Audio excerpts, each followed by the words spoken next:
আমি খাটের ওপর উপুর হয়ে শুয়ে পড়লাম। প্রতিবার ও যেভাবে আমাকে শুতে বলে ঠিক সেই চেনা পজিশনটা নিলাম। দুই পা একটু মুড়ে হাঁটু দুটো বাইরের দিকে ছড়িয়ে দিলাম।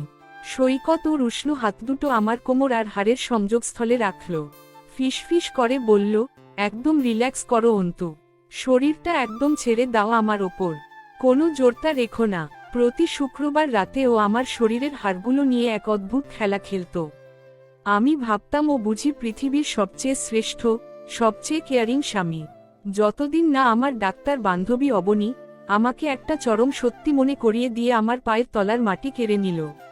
আমার জীবনের সবচেয়ে বড় সর্বনাশটা যে ওখানেই লুকিয়েছিল, সেটা আমি কোনোদিন কল্পনাও করতে পারিনি। ঠিক অন্য সব শুক্রবারের মতোই সেদিনও রাত তখন 9টা। সৈকত ততক্ষণে আমার পা আর শরীর এলিয়ে দেওয়ার জন্য একটা গামলায় কুসুম কুসুম গরম জলেতে কিছুটা লবণ মিশিয়ে রেডি করে রেখেছে। এটা ওর দীর্ঘদিনের অভ্যেস। বাথরুমের ভেতরটা গরম জলের ভাপে একদম অন্ধকার হয়ে আছে, চারপাশের আয়নাগুলোয় জমেছে ঘন বাষ্পের আস্তরণ। সৈকত আমার খুব কাছে এগিয়ে এল। পরম মমতায় আমার সুতির সালোয়ার কামিজের বোতামগুলো আলগা করতে করতে বলল, কি গো অন্তুমণি, আজ কি খুব ধকল গেছে তোমার ওপর দিয়ে? ওর এই শান্ত, গম্ভীর আর মায়াবী গলার আওয়াজটা শুনলেই আমার বুকের ভেতর কেমন যেন একটা অদ্ভুত ভরসা কাজ করত। মনে হতো দুনিয়ার সব ঝড় ঝাপটা থেকে এই মানুষটা আমাকে আগলে রাখবে। আমি ওর চওড়া কাঁধটার ওপর মাথাটা এলিয়ে দিয়ে আলতো করে মাথা নাড়লাম। না গো, আজ অফিসে কাজের চাপ তেমন ছিল না, বেশ আরামেই কেটেছে দিনটা। বাঁচানো গেল। তাহলে জলদি এই গরম জলেতে শরীরটা ডুবিয়ে দাও, সব ক্লারিটি চলে আসবে। তুমি ফ্রেশ হতে হতে আমি তেলটা একটু গরম করে নিই, ম্যাসাজের টেবিলটা রেডি করি। ও আমার কপালে আলতো করে একটা চুমু খেল। ওর ছোঁয়ায় আমার মনটা কৃতজ্ঞতায় ভরে উঠল। দেখতে দেখতে আমাদের বিয়ের 7টা বছর কেটে গেল। কিন্তু সৈকত ঠিক আগের মতোই আছে। সেই প্রথম দিনের মতোই যত্ন, সেই একই রকম ভালোবাসা আর আগলে রাখার মানসিকতা। একটুও বদলায়নি মানুষটা। বিশেষ করে ওর নিজের আবিষ্কৃত এই হাড়ের থেরাপি বা মাসাজটা তো আমার মনে ওর প্রতি একটা অন্ধ বিশ্বাস তৈরি করে দিয়েছিল। ও সব সময় বলতো, তুমি যে সারাদিন ডেস্কে বসে কম্পিউটারে কাজ করো, এতে তোমার পেলভিস বা শ্রেণীচক্রের হাড়ের পজিশন একটু একটু করে সরে যায়। আমরা যদি প্রতি সপ্তাহে এটা ঠিক না করি, তবে ভবিষ্যতে মা হওয়ার সময় কিংবা বয়সের শেষের দিকে গিয়ে তুমি সোজা হয়ে দাঁড়াতেও পারবে না। আর সেই কারণেই বিয়ের ঠিক দ্বিতীয় মাস থেকে শুরু করে আজ পর্যন্ত কোনো একটা শুক্রবারও বাদ যায়নি। ও যতই ক্লান্ত থাকুক বা যতই জরুরি কাজ থাকুক না কেন, এই থেরাপি ও করবেই। আমি খাটের ওপর উপুর হয়ে শুয়ে পড়লাম। প্রতিবার ও যেভাবে আমাকে শুতে বলে ঠিক সেই চেনা পজিশনটা নিলাম। দুই পা একটু মুড়ে হাঁটু দুটো বাইরের দিকে ছড়িয়ে দিলাম। সৈকত ওর উষ্ণ হাত দুটো আমার কোমর আর হাড়ের সংযোগস্থলে রাখল। ফিসফিস করে বলল, একদম রিল্যাক্স করো অন্তু, শরীরটা একদম ছেড়ে দাও আমার ওপর, কোনো জোরতা রেখো না। আমি চোখ দুটো বন্ধ করে সম্পূর্ণভাবে ওর ওপর নিজেকে সঁপে দিলাম। নিজের স্বামীর ওপর কি কোনো স্ত্রী সন্দেহ করতে পারে? ওর হাতের আঙুলগুলোর নড়াচড়া ভীষণ পেশাদার মনে হতো। প্রথমে খুব হালকা হাতে চাপ দিয়ে ও ঠিক হাড়ের জোরটা খুঁজে বের করত। তারপর হুট করেই একটা নির্দিষ্ট ও পরিমাপ করা শক্তিতে চাপ দিত। আর তখনই ভেতর থেকে খুব হালকা একটা ক্লিক বা মরার হাড় ভাঙার মতো শব্দ হতো। শব্দটা হওয়া মাত্রই ও হাতটা সরিয়ে নিত। পুরো প্রক্রিয়াটাতে আমার একটুও লাগত না, বরং এরপর সারা শরীরে একটা আরামদায়ক অবশ ভাব নেমে আসত। সত্যি বলতে, এই 7 বছরে আমার পুরনো পিঠের ব্যথাটা আর কখনো ফিরে আসেনি। ম্যাসাজ শেষ হলেই মনে হতো পুরো শরীরটা যেন হালকা হয়ে গেছে। ব্যাস, আজকের মতো ছুটি আমাদের ম্যাডামের। সৈকত আমার গায়ের ওপর কাঁথাটা টেনে দিয়ে খুব সাবধানে আমায় ঢেকে দিল। তারপর চোখের দিকে তাকিয়ে হাসল, এখন কেমন লাগছে শুনি? তোমার হাত দুটো জাদুকরি গো। মাঝে মাঝে ভাবি, তুমি হিসাবরক্ষক না হয়ে কোনো বড় অর্থোপেডিক ডাক্তার হলে দেশের কত উপকার হতো। ওর সেই পরিচিত স্নিগ্ধ হাসিটা হাসল, যে হাসিতে আমি বারবার প্রেমে পড়ি। বলল, আরে, আমি তো শুধু আমার ঘরের বউটার ডাক্তার, তোমাকে একটু সুখে রাখতে না পারলে এই জীবনের কি মূল্য? ঠিক এই রোমান্টিক মুহূর্তেই ঘরের দরজাটা হুড়মুড় করে খুলে গেল।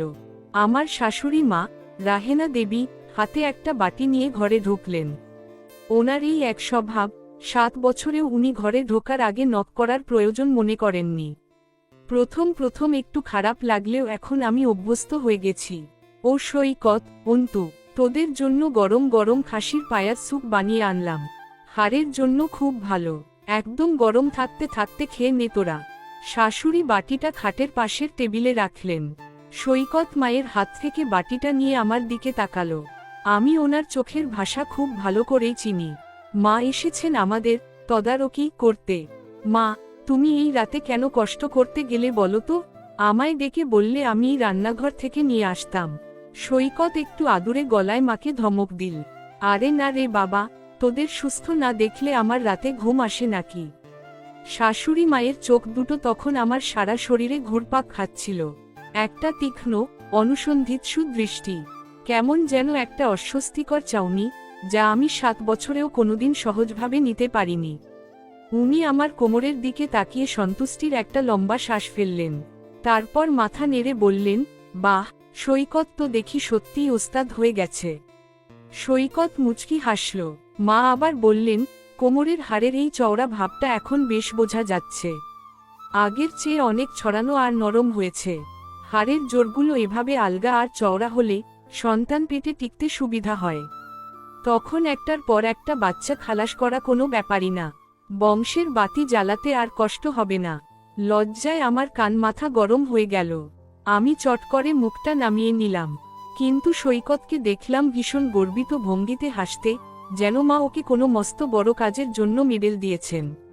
ও আমার হাতে বাটিটা তুলে দিয়ে বলল, নাও, মায়ের হাতের গরম স্যুপটা খেয়ে নাও জলদি। আমি বাধ্য মেয়ের মতো স্যুপটা খেয়ে নিলাম। বুকটা এক অদ্ভুত তৃপ্তি আর সুখে ভরে ছিল তখন। মনে হচ্ছিল, আমার চেয়ে সুখী মেয়ে বোধহয় এই পুরো দুনিয়াতে আর একটাও নেই। এমন একটা স্বামী যে আমার শরীরের খেয়াল রাখে, এমন এক শাশুড়ি যে আমাদের ভবিষ্যতের কথা ভাবে। কিন্তু আমার সরল মনে বিন্দুমাত্র আঁচড় কাটেনি যে, এই হাড়ের জোর আলগা করা আর সৈকতের এই বিজয়ী হাসির আড়ালে কত বড় এক অন্ধকার সত্যি লুকিয়ে আছে। পরদিন ছিল শনিবার। বিশ্ববিদ্যালয়ের পুরনো বান্ধবীরা মিলে অনেকদিন পর একটা গেট টুগেদার ডাকল।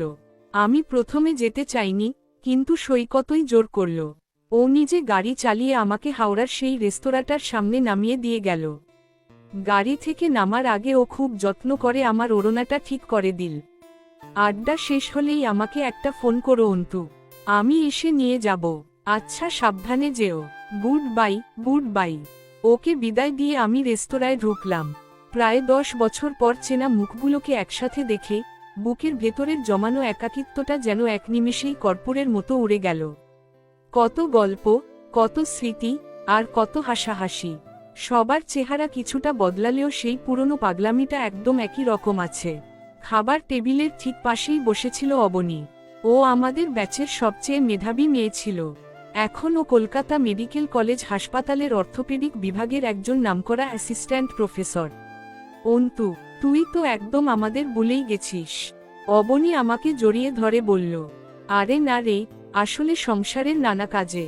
আমি একটু আমতা আমতা করলাম। সংসার নাকি বরের পিড়িতে? আমরা কিন্তু সব খবর রাখি। তোর বর নাকি তোকে একদম রানীর মতো আগলে রাখে। অন্য এক বান্ধবী পাশ থেকে ফোরন কাটল। সৈকতের কথা উঠতেই আমার মুখে একটা গর্বের হাসি ফুটে উঠল। আমি অবনীর দিকে তাকিয়ে বললাম, জানিস অবনী, তোরা এত বড় বড় ডাক্তার হয়েছিস, কিন্তু আমার বর কোনো ডিগ্রি ছাড়াই যা করে, তুই শুনলে অবাক হয়ে যাবি। অবনী কৌতূহল নিয়ে তাকালো, কি করে তোর বর? ওই যে তোদের হাড়গোড়ের ব্যাপার স্যাপার আর কি। ও প্রতি সপ্তাহে নিয়ম করে আমার একটা বিশেষ মেসাজ করে দেয়। ও বলে সারাদিন বসে কাজ করার জন্য আমার পেলভিক বোনের পজিশন নাকি নষ্ট হয়ে যায়। তাই ও প্রতি শুক্রবার রাতে খুব সুন্দর করে হাড়গুলো সেট করে দেয়। একটা হালকা ক্লিক করে শব্দ হয়, আর তারপর সারা শরীরের সব ক্লান্তি গায়েব। বিগত 7 বছর ধরে ও এই কাজটা এক ফোঁটাও মিস করেনি। আমি বেশ হাত পা নেড়ে গর্বের সাথে বলতে লাগলাম। আমাদের চারপাশের বান্ধবীরা তো হেসেই খুন। কেউ বলল, আরে ভাই, এমন স্বামী যেন পরের জন্মে আমিও পাই। কেউ বলল, আমাদের বরেরা তো একটু পা টিপে দিতে বললেই মুখ কাচুমাচু করে, আর তোর বর পুরো থেরাপিস্ট। সবার এই প্রশংসা শুনে আমার বুকটা গর্বে 10 হাত হয়ে যাচ্ছিল। কিন্তু ঠিক তখনই আমি অবনীর দিকে তাকালাম। দেখলাম ওনার মুখের সমস্ত রং মুহূর্তের মধ্যে উবে গেছে। ও যেভাবে আমার দিকে তাকিয়ে আছে সেটা কোনো স্বাভাবিক চাউনি নয়। ওনার চোখে ফুটে উঠেছে এক চরম আতঙ্ক আর ঘোর অবিশ্বাস। অন্তু, অবনীর গলাটা কেমন যেন চেরা শোনালো। ও ভীষণ গম্ভীর হয়ে গেল। তুই একটু আগে কি বললি, আর একবার বলবি প্লিজ? ও ঠিক কোন জায়গায় হাত দেয়, কিভাবে চাপটা দেয়, আর ওই হাড়ের শব্দটা শরীরের ঠিক কোন অংশ থেকে আসে? আমি একটু ঘাবড়ে গেলাম। কেন রে, কি হয়েছে? ওই তো কোমরের নিচের দিকে, পেলভিসের জয়েন্টগুলোতে খুব আলতো করে ধরে একটা ঝাঁকুনি বা চাপ দেয়।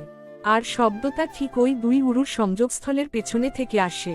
অবনীর হাতের কাটা চামচটা ঠকাস করে প্লেটের ওপর পড়ে গেল।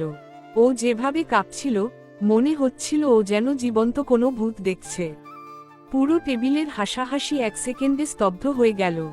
এক অদ্ভুত নিস্তব্ধতা আর রহস্যময় ভীতি গ্রাস করল আমাদের চারপাশকে। অবনী, তুই এভাবে তাকিয়ে আছিস কেন? ভয়ে দেখাচ্ছিস কেন আমাকে? আমি কাঁপানো গলায় জিজ্ঞেস করলাম। ও আমার কোনো কথার উত্তর দিল না।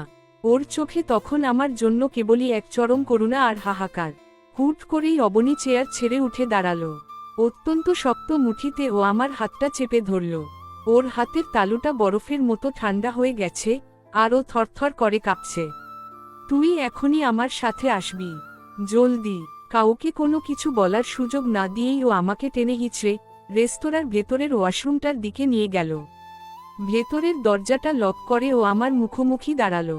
ওর মুখ থেকে তখন একটা মাত্র বাক্য বের হলো, এমন একটা বাক্য যা শোনার পর আমার মাথার চারপাশটা যেন বনবন করে ঘুরে উঠল।